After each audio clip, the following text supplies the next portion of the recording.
The Homeowners Association had tried to restrict her from using her essential medical equipment at home. But one determined woman was about to take them on and change the law, no matter the cost. Marissa slammed the door of her rental car and rushed up the driveway, clutching the official notice in her trembling hands. This couldn't be happening. After everything she and her family had been through, the last thing they needed was yet another battle. She burst through the front door, startling her husband and teenage daughter as they sat at the kitchen table. "They're trying to ban my equipment," Marissa cried, her voice quaking with a mix of fear and fury. "The HOA just sent an official notice. I have 2 weeks to remove my hospital bed, wheelchair lift, and oxygen concentrator from the property, or they'll fine us thousands of dollars." Her husband, Jason, shot up from his chair, his face twisting with disbelief. "What? That's insane. You need that equipment to manage your condition. How can they do this?" Marissa shook her head, brown curls bouncing wildly. "I don't know, but we have to fight this. I won't let them take away my mobility and independence." She turned to her daughter, Lily, whose eyes were wide with worry.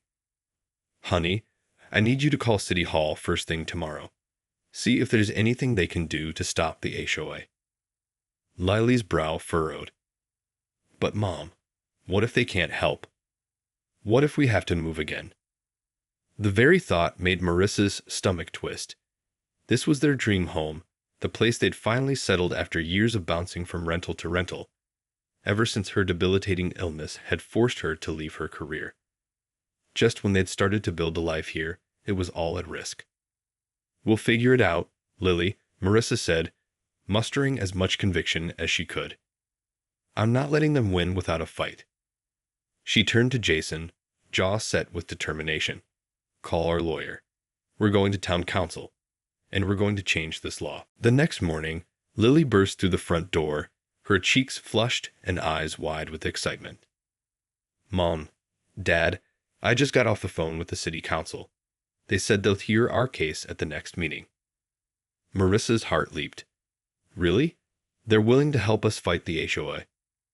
Lily nodded emphatically. "Yes. The city attorney said this kind of restriction on medical equipment is illegal, and they want to pass a new ordinance to protect people like you." Jason let out a heavy sigh of relief, pulling Marissa into a tight embrace. "That's incredible news. If the council steps in, the HOA won't be able to touch your equipment." Marissa felt a surge of hope, but also a twinge of apprehension. "That's wonderful, but we still have to convince them at the meeting. And we have to do it before the HOA's deadline." She squeezed Lily's hand. "Thank you for making that call, sweetheart. Now we just have to prepare." Over the next few days, the family worked tirelessly, gathering documentation and crafting their arguments. Marissa reached out to her doctor for a detailed letter explaining the vital role her equipment played in managing her condition. Jason contacted the State Disability Rights Organization, securing their support to speak at the town council meeting. Finally, the night of the meeting arrived. As Marissa, Jason, and Lily walked into the council chambers, she felt a familiar flutter of anxiety. But this time, it was tinged with a steely determination. She would not let the HOA take away her independence without a fight. When their case was called, Marissa stepped up to the podium, her voice strong and unwavering, as she laid out their story. She described the debilitating impacts of her illness, how the specialized equipment allowed her to function independently in her own home. And she pleaded with the council to intervene, to affirm that her basic right to access necessary medical care could not be stripped away by a group of homeowners. As she spoke, Marissa noticed the council members listening intently, their brows furrowed with concern. When she finished, Jason and the disability rights advocate presented their arguments, skillfully dismantling the HOA's rationale. The room fell silent as the council deliberated. Marissa held her breath, praying they would see the injustice of the HOA's actions. And then, the mayor's gavel came down with a decisive strike. The city council has voted unanimously to pass a new ordinance prohibiting homeowners associations from restricting the use of necessary medical equipment in private residences. The mayor announced, his voice booming through the chamber. Marissa felt a wave of relief wash over her as the room erupted in applause. She gripped Jason's hand, tears of joy welling in her eyes. They had won. As the meeting adjourned, Marissa made her way to the front, surrounded by well-wishers offering congratulations. The city attorney approached, a warm smile on his face. "Mrs. Henderson, I want to commend you and your family for your tireless advocacy. This new law will protect the rights of residents with disabilities across our city." He placed a hand on her shoulder. "No one should have to fight this hard just to maintain their independence and access to vital care." Marissa nodded, still processing the victory. "Thank you. I'm just relieved we were able to stop the HOA before they could take away my equipment. This is our home, and I wasn't going to let them force us out." The attorney's expression darkened. "Unfortunately, your case isn't an isolated incident. We've seen a troubling trend of HOAs overstepping their bounds and infringing on residents' rights, especially when it comes to accommodating disabilities." Marissa's heart sank. So this could happen to other families like ours? Precisely. That's why the council felt it was crucial to pass this new ordinance, to send a clear message that such discrimination will not be tolerated. He paused, his gaze steady. But the work isn't done.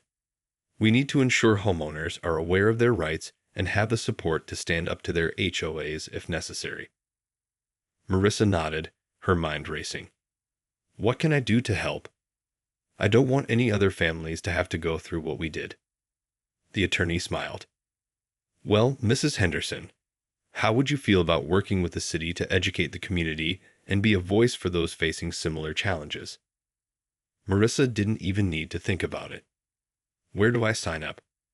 As Marissa, Jason, and Lily walked out of the council chambers, a sense of purpose filled her. This wasn't just about protecting her own family anymore. It was about making a difference for others like them. She turned to her husband, squeezing his hand. "No more running. It's time we stood our ground and fought for what's right." Jason met her gaze, his eyes shining with pride. "I'm with you, every step of the way." Over the next few weeks, Marissa threw herself into her new role as a community advocate.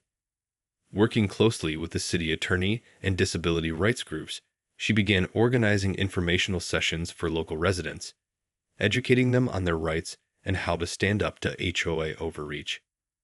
The response was overwhelming. Marissa was flooded with calls and emails from neighbors who had faced similar battles, being fined for service animals, denied access ramps, or threatened with eviction over medical equipment. Their stories of struggle and perseverance fueled her determination to make a lasting impact. One evening, as Marissa was preparing for an upcoming town hall, Lily came into the home office, her expression solemn. "Mom, I got a call from the HOA president today." She paused, worrying her lower lip. "They want to meet with us tomorrow." Marissa felt her heart skip a beat. The HOA. What do they want? Lily shrugged helplessly. "I'm not sure, but they said it's important. They want to discuss the new city ordinance." Marissa's mind raced. Had the HOA somehow found a loophole? Were they planning to retaliate against her family for standing up to them? "Did they say anything else?" she asked cautiously. Lily shook her head. "No, just that they need to meet with us. I told them we'd be there." Marissa sighed, running a hand through her hair. "All right, we'll go and hear them out. But I want you and your father there with me." The next day, the Henderson family arrived at the HOA clubhouse, bracing themselves for a confrontation. As they were ushered into a private conference room, Marissa felt a familiar flutter of anxiety. But she pushed it down, squaring her shoulders. She wouldn't be intimidated this time. The HOA president, a stern-faced woman named Mrs. Wilkins, greeted them with an unexpected warmth. "Thank you all for coming," she began, clasping her hands. "I know there's been a lot of tension between us, and I want to start by apologizing." Marissa blinked, caught off guard by the admission. "Apologizing?" Mrs. Wilkins nodded solemnly. "Yes. The board and I have had some time to reflect on our actions, and we realize now that we were wrong to try and restrict your medical equipment." She turned to Marissa. "Your case has opened our eyes to the challenges faced by residents with disabilities, and we want to make amends." Marissa felt a surge of relief, but also a twinge of skepticism. "I appreciate that, Mrs. Wilkins. But what exactly are you proposing?" The HOA president took a deep breath. "We'd like to work with you and the city to develop new guidelines for our community, ones that prioritize accessibility and accommodation. We want to make sure no one else has to go through what your family did." Marissa stared at Mrs. Wilkins, unsure of how to respond. The HOA president's words had caught her completely off guard. After all the stress and fear they'd been put through, it was hard to believe the woman was now extending an olive branch. I have to admit, I'm surprised to hear this," Marissa said cautiously. "The last time we spoke, you were threatening us with fines and eviction." Mrs. Wilkins nodded solemnly. "I know, and I take full responsibility for that. The board was acting out of ignorance and inflexibility." She sighed heavily. "But we've learned from this experience, and we want to do better."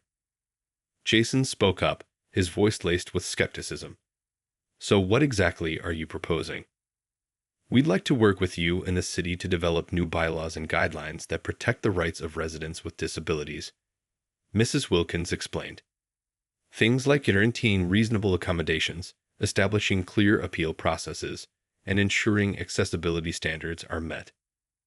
Marissa felt a flicker of hope, but she knew they couldn't let their guard down just yet. "That sounds like a step in the right direction, but how can we be sure you'll actually follow through?" Mrs. Wilkins nodded, understanding.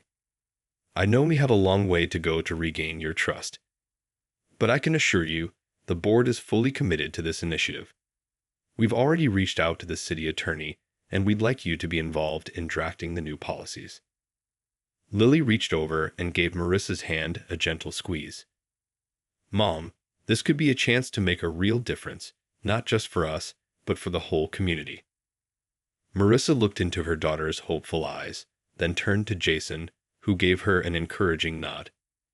Taking a deep breath, she faced Mrs. Wilkins. "All right, we'll do it. But I want to be clear. If you or the HOA try to renege on this or pull any more stunts, we won't hesitate to take this back to the city council." Mrs. Wilkins nodded solemnly. "Understood. We won't let you down this time. I promise." As the meeting concluded, Marissa couldn't help but feel a glimmer of cautious optimism. Maybe, just maybe, this could be the start of a new chapter, one where the HOA learned to respect the rights of all its residents, no matter their circumstances. But she knew they would have to stay vigilant, every step of the way. Over the next several weeks, Marissa, Jason, and Lily worked closely with the HOA board and the city attorney to draft the new accessibility guidelines. It was a delicate and often contentious process, with the HOA members pushing back on certain policies that they felt went too far. "We can't just mandate ramps and elevators for every single home," Mrs. Wilkins argued during one heated meeting. "That would be an unfair financial burden on the entire community." Marissa took a deep breath, fighting the urge to lash out. "Mrs. Wilkins, these aren't just amenities. They're necessary accommodations for residents with disabilities. The ADA requires you to make reasonable modifications to common areas and individual properties." The city attorney nodded in agreement. "Marissa's right. The law is clear on this. And if the HOA refuses to comply, you could be facing serious legal consequences." Mrs. Wilkins pressed her lips into a thin line, but eventually conceded the point. Slowly, the new policies began to take shape. A comprehensive set of guidelines that prioritized accessibility, established clear appeal processes, and prohibited discriminatory practices. As the final draft was approved, Marissa felt a sense of pride and relief wash over her. This was a hard-won victory, not just for her family, but for the entire community.